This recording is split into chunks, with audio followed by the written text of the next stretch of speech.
gewesen durch eine Prüfung. Erst dann Bremen auch noch dazwischen, Umladestation, und von da aus dann eine Prüfung gemacht für einen Fahrdienst und dann nur noch Fahrdienst. Und zum Schluss habe ich dann auf dem Bahnhof, bin ich auf dem Bahnhof gewesen und da als Fahrdienstleiter. Und das habe ich gemacht bis 54 und dann ging die Bahn langsam zu Ende. Musste hier ja aus Bremen, wurde die rausgeschaffen. Und dann bin ich zum Hafen gegangen und habe da bis 76 gearbeitet und dann bin ich Rentner geworden und das bin ich heute noch.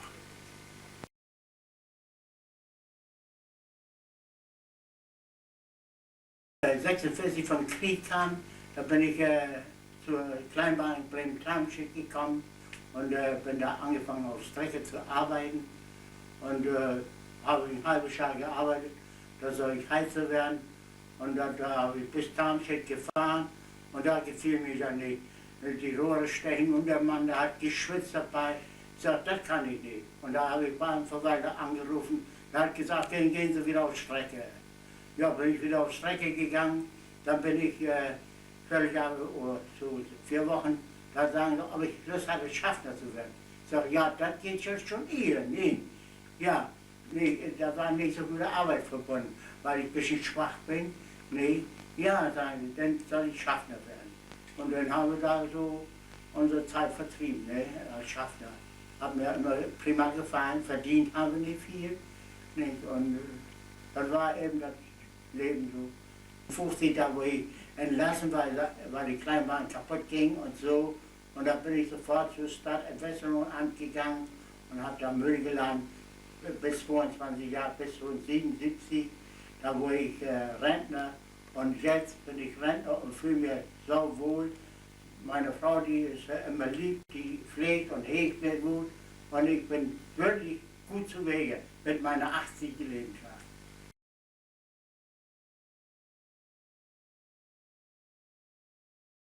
Das ist mein verstorbener Mann, Georg Pilster.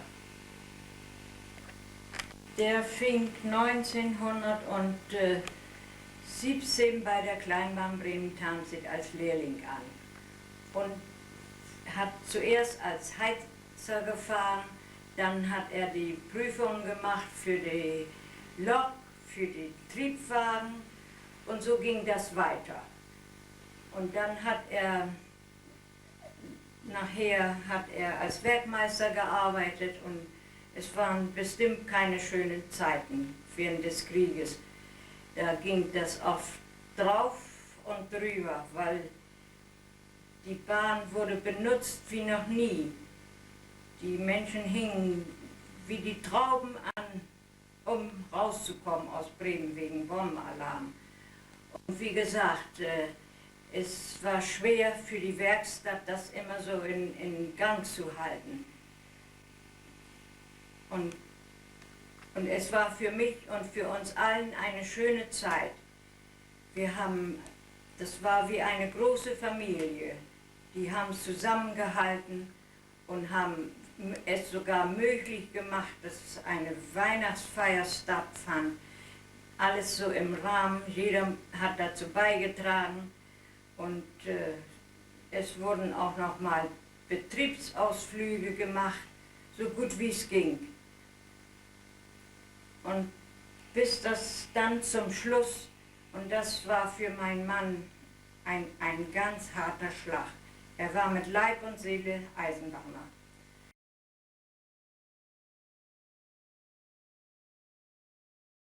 Tja, am 1. April 1942 bin ich bei Jan Reiners angefangen, Bahnhof Hemstraße, wurde am 1. noch wieder weggeschickt, weil der Bahnverwalter fragte, bist du überhaupt schon konformiert? Nein, den nächsten Tag, ab nach Hause, Montag wiederkommen. Ja, da bin ich, Bahnhof Hemstraße, habe ich Ausbildung gehabt, Vierteljahr Bahnhof, Vierteljahr Verwaltung. Wir haben uns ausgetauscht, Hans Köster aus Wörberdorf und ich. 1944 musste ich zum Arbeitsdienst, wurde ich eingezogen. Und im Dezember 1944 zur Deutschen Wehrmacht. Bin im November 1945 wiedergekommen, habe die Arbeit da wieder aufgenommen. Ich war Bahnhof Liegenthal, habe in Grasbeck und Tarmsig jeweils Vertretung machen müssen. Aber mein Hauptsitz war eigentlich Bahnhof Hemstraße. Jahr 1954 ging es dann zu Ende mit Jan Reiners. Da bin ich versetzt worden zur Frage-Fegesacker Eisenbahn nach Bahnhof Aumund. Da bin ich aber nur 2,5 Jahre gewesen. Da habe ich die Bahn an den Haken gehängt und bei Beckglackner angefangen. Und da war ich bis zum Schluss. 1988 habe ich aufgehört mit Arbeiten und jetzt bin ich Rentner.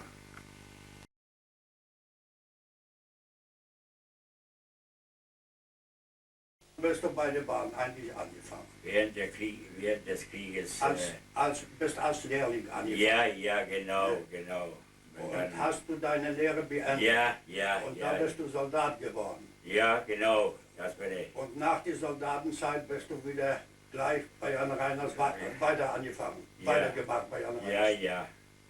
Da bin ich erst als Heizer, Bist erst als Heizer gefahren? Ja, lange. Mindestens 2, 3, 4 Jahre sowas. Ja. Und nachher bist du in die Werkstatt weitergeblieben? Ja, auch wieder und dann und nachher wieder immer so hin und her. Immer hin und her, mal als Heizer, Ja, wie das sie einen nötig gehabt haben. Ja, genau, so war's, Ja. ne? Ja, dann bist du ja viel länger da gewesen wie ich. Ich bin ja erst 48 angefangen, Mai 48. Ja, da hatte ich ja ein paar Tage Zeit Paar schon Jahre weg. rumgehabt, Jonny, Ja. weißt du was, ich bin ja erst im Mai 48 angefangen bei der Bahn. Ja. Und dann, wie das so war damals, erst auf Strecke. Ja. War es eine Zeit auf Strecke, so. Dann musste ich mal in die Hemmstraße Stückgut ausgeben, Auch Stückgut das, annehmen. Auch das, Ne? ja, genau. Und dann mal auch in Horn auf dem Bahnhof Fahrrad verkaufen. Ja, Ne? auch. Ne. Und wenn nichts war, wieder auf Strecke. Ne. Ja. Und dann, eines guten Tages kamen sie mir, ob ich auch in Fahrdienst Lust hätte. Ja, das habe ich ja nicht abgelehnt. Nee, da jetzt mal hast du mehr verdient und so weiter. Und in Fahrdienst, ja, Es war ja auch ein bisschen. sind wir dann, Nee. ja, da sind wir so in Fahrdienst mit reingekommen. Ja.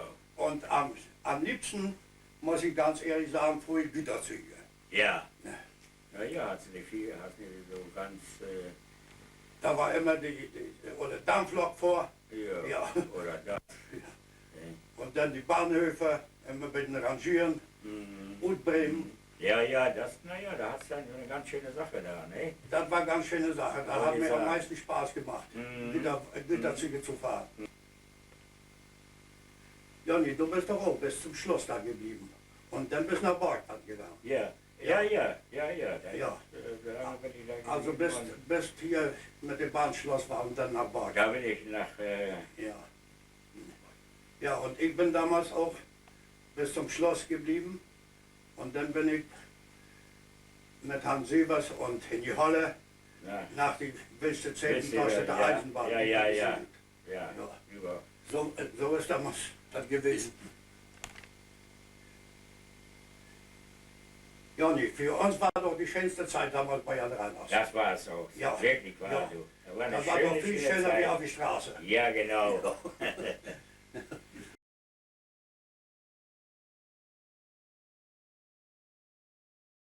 April 1942 fing ich als Lehrling bei der Kleinbahn Jan Reiners in Bremen-Hemstraße, zuerst in der Verwaltung, dann abwechselnd auf dem Bahnhof Hemstraße zur Ausbildung als Eisenbahn nicht technischer Dienstbeschäftigter an. Überwiegend wurde ich in der Verwaltung, die im Bahnhof Hemstraße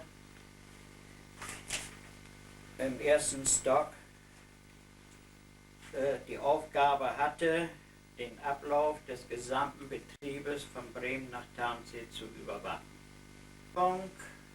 Hatte ich als Lehrling den Betriebsleiter Hermann Dierberg, der dann nach einigen Jahren von Herrn Palm bzw. danach Herrn Wolf und Herr Menzler abgelöst wurde.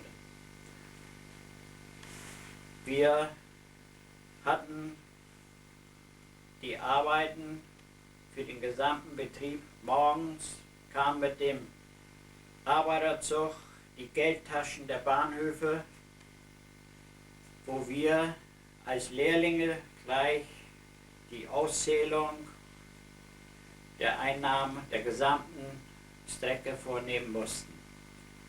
Anschließend schickte uns der Direktor mit der dicken Geldbrieftasche zur Bank, um das Geld aufs Konto zu liefern.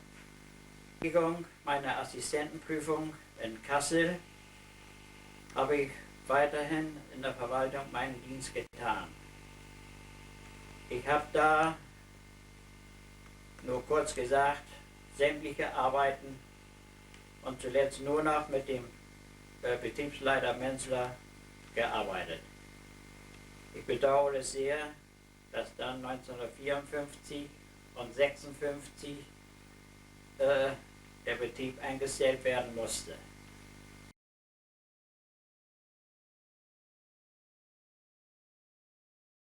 Im April 1937 begann meine Lehre in der Werkstatt als Schlosserlehrling bei der Jan Reiners Kleinbahn Bremen-Tarmstedt. Mein Lehrvertrag lautete 4 Jahre, aber nun kam ja der Krieg inzwischen, halbes Jahr gekürzt, wenn die Leistungen dementsprechend waren. So haben sie dann ja gesagt, und das ist dann auch so gewesen. Bis 40 und dann 41 kam, so lange war ich dann da und bis 41 wurde ich eingezogen zur Wehrmacht. Oktober 46 war Schluss, kam ich aus Gefangenschaft und dann bin ich noch ein Jahr hier als Autoschlosser gewesen bei Warnke und dann hat es mich wieder zu Jan Reiners hingezogen. Genau, nicht? Und dann bin ich da gewesen bis 30. Januar 56. Inzwischen habe ich meine Lokführer- und Triebwagenführerprüfung gemacht, in der Werkstatt da schön gearbeitet, Triebwagen repariert und so was. Ne? Und das war eigentlich so der Lebenslauf, wie bei Jan Reiners. Und ich hatte schon wieder einen neuen Arbeitsvertrag, den nächsten Tag ging es dann bei der Wilstedt-Zeven, Tosteter Eisenbahn, bin ich angefangen. Erst als Schaffner, was mir sehr schwer gefallen ist, und anschließend habe ich ja den Busschein gemacht und habe 17 Jahre Bus gefahren. Die Linie Bremen-Tarmstedt hauptsächlich, nicht? Und immer Schichtdienst, früh und spät, das war meine Tour sozusagen. Nicht? Sonderfahrten sehr selten. Ja. Und dann habe ich mich nochmal verändert, und zwar als Schulhausmeister bei der KGS in Tarmstedt, Kooperative Gesamtschule. Und dann habe ich da bis zum Rentenalter bin ich da geblieben und dann war es Schluss. Nicht? Ja.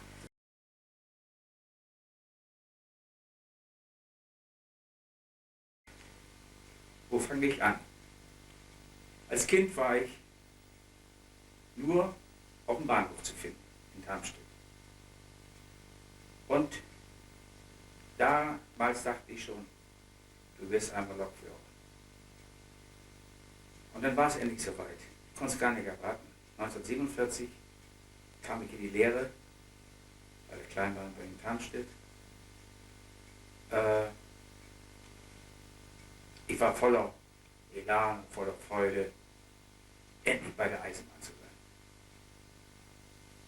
1947 sagte ich, fing ich an.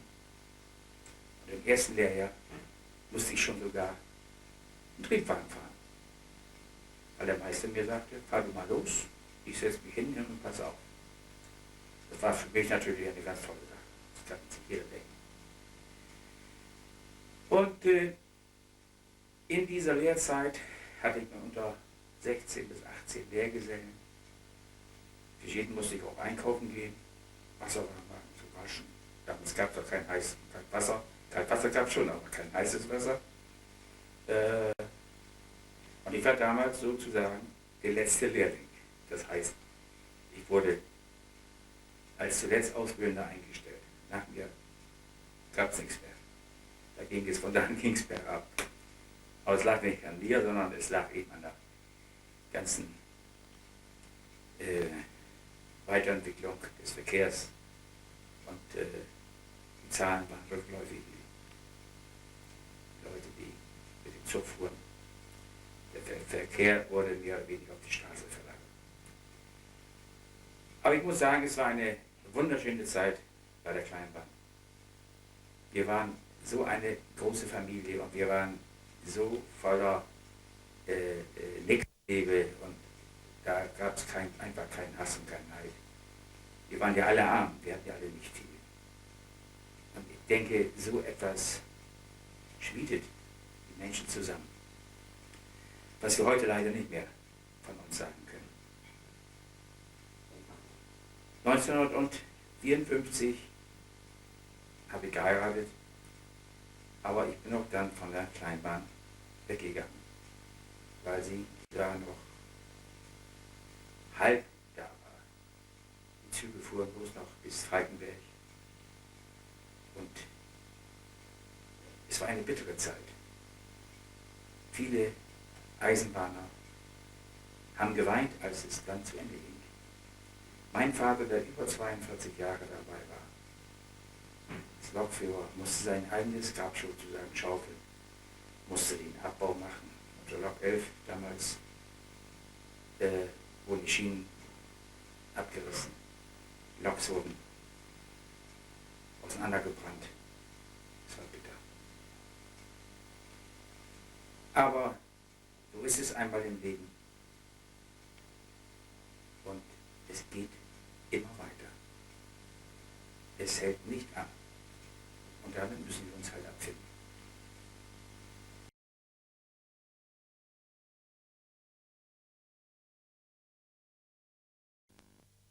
Im Hause von Johann Barenburg in Wörpedorf hat ein Bremer Künstler Jan Reiners an die Wand gemalt. Unter diesem schönen Bild sitzen wir und halten dieses Gespräch. 1948 reichten bei Jan Reiners die Einnahmen zur Deckung der Ausgaben infolge des Verkehrsrückganges und der gestiegenen Preise für die Betriebsmittel nicht mehr aus. Immer mehr schaltete sich das Kraftfahrzeug in die Personen- und Güterbeförderung ein. Omnibusse und Lastkraftwagen nahmen dem Schienenverkehr der stadtnahen Kleinbahn die wirtschaftliche Grundlage. Jan Reiners Schicksal war besiegelt. Am 22. Mai 1954 fuhr der letzte Dampfzug von Bremen nach Tarmstedt. 2 Tage später brachten die Zeitungen noch einen letzten Kommentar. Die Strecke zwischen Bremen und Falkenberg wurde vollkommen stillgelegt. Auf dem Reststück zwischen Falkenberg und Tarmstedt verkehrten noch die 4 Triebwagen. Am 29. Januar 1956 fuhren auch diese zum letzten Mal. Eine eindrucksvolle Protestkundgebung änderte nichts an dem Schicksal von Jan Reiners. Heute, nach 40 Jahren nun, stellt sich die Frage, ist Jan Reiners noch wiederzuerwecken? Der Personenverkehr hat sich Möglichkeiten gesucht. Omnibusse, private Kraftfahrzeuge, Taxen, Fahrräder. Aber wie sieht es heute mit dem Güterverkehr aus? Darf ich Sie bitten, dazu etwas zu sagen? Vielleicht Sie, Herr Gieschen? Ja, ich will da wohl gerne was zu sagen. Wir haben ja also das, was wir hier eben so gehört haben, miterlebt, wenn wir auch die Gründung von Jan Reiners im Jahre 1904, im Jahre 1900 nicht miterlebt haben. Ansonsten wissen wir aber vom Erzählen aus der Familie und aus der Geschichte, wie das so im Einzelnen abgelaufen ist. Vorweg möchte ich allerdings, um die Antwort vorweg zu sagen, einfach sagen, gerade der Güterverkehr ist aus meiner persönlichen Sicht, wenn ich das auf meinen Betrieb übertrage, sicherlich auf eine Kleinbahn Bremen-Tarmstedt überhaupt nicht mehr zu übertragen. Das hat sich also doch alles sehr schnell geändert. Ansonsten ist es natürlich so, wenn man die Jahre nimmt, wir haben im Jahre 1925 ein Anschlussgleis direkt an die Bahnstrecke Bremen-Tarmstedt gekriegt. Und das war zu dem Zeitpunkt sicherlich sehr gut und wichtig für uns. Denn die Schweinemasse in unserer Region hatte seinerzeit sich sehr stark entwickelt und die Importgerste war es im Wesentlichen. Die kam über den Getreidehafen in Bremen, den großen Ozeanriesen, und wurde dann mit Pferdefuhrwerken von da zur Hemmstraße, beziehungsweise ja, zur Hemmstraße gebracht, um dann in Eisenbahnwaggons verladen zu werden und dann direkt bei uns an der Mühle abgeladen zu werden. Das war sicherlich für die Zeit eine sehr gute Lösung, mindestens wenn man bedenkt, dass die Verkehrswege zu dem Zeitpunkt ja nun eben noch nicht so weit ausgebaut waren, wie wir es heute kennen. Aber das ist das, was ich aus unserer Sicht da so zu sagen kann, oder aus meiner Sicht. Im Nachhinein hat es sich natürlich dann so entwickelt, dass in den Kriegsjahren ja die Wirtschaft sowieso am Boden lag und diese Gerste, die dann aus Bremen kam, auch in dem Maße nicht ankam oder anfiel. Es war dann so, dass Kohle aus dem Rheinland nach Grasbeck musste. Die kam dann also mit der Bundesbahn nach Bremen, wurde da dann auch dann umgeladen, wieder auf die Kleinbahn.